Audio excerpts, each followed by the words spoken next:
इस समय इसराइल के ऊपर सैकड़ों रॉकेट फायर किए जा रहे हैं और आयरन डोम इस समय ओवर टाइम काम कर रहे हैं। लेकिन बड़ा क्वेश्चन ये है कि हो क्या रहा है। देखिए, इसराइल की तरफ से एक प्रीएम्प्टिव स्ट्राइक की गई थी जिसमें इस्लामिक जिहाद मूवमेंट का एक टॉप कमांडर मारा गया था।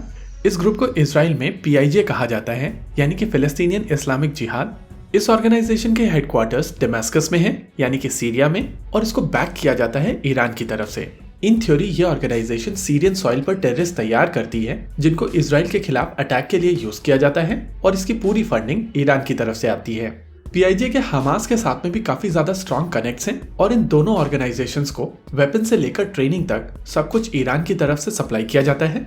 इनफैक्ट इस समय PIJ का जो हेड है वो भी ईरान में है, और ये चीज हम सब जानते हैं कि ईरान और इसराइल इस समय एक प्रॉक्सी वॉर में लगे हुए हैं। ईरान के अंदर बहुत सारे हाई वैल्यू टारगेट मोसाद ने टर्मिनेट किए हैं, और उस चीज का रेस्पॉन्स देते हुए ईरान ने इन प्रॉक्सी ग्रुप्स की मदद से इसराइल के अंदर और उनके बॉर्डर के ऊपर कई अटैक्स कराए हैं।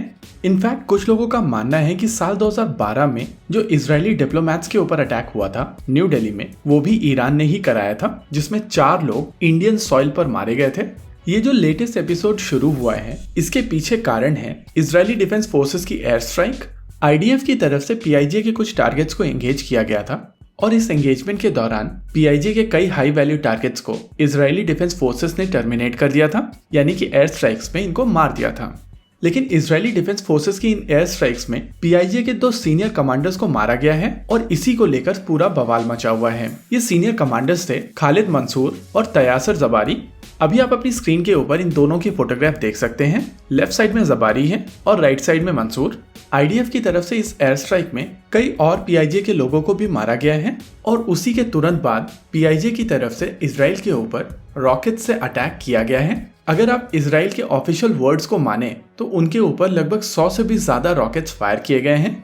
वहीं पर फिलिस्तीन की तरफ से ये क्लेम किया जा रहा है कि इन एयर स्ट्राइक्स के दौरान कई फिलिस्तीनी सिविलियंस मारे गए हैं, जिनमें एक 5 साल की बच्ची भी थी। लेकिन सिविलियंस को लेकर दोनों तरफ से, यानी कि इसराइल की साइड से और फिलिस्तीन की साइड से, क्लेम्स और काउंटर क्लेम्स हमेशा चलते रहते हैं। फिलिस्तीन की तरफ से कहा जाता है कि इसराइल के लोग जब भी एयर स्ट्राइक्स करते हैं तो वो सिविलियंस को टारगेट करते हैं। वहीं पर इसराइल की तरफ से ये चीज कही जाती है कि नॉर्मली फिलिस्तीन में जो आतंकवादी होते हैं वो सिविलियन इलाकों में होते हैं, और इसी वजह से जब इसराइल की तरफ से एयर स्ट्राइक्स की जाती हैं तो आतंकवादियों के साथ में कुछ सिविलियन कैजुअलिटीज हो जाती हैं, और इसके लिए रिस्पॉन्सिबल हमास और PIJ हैं।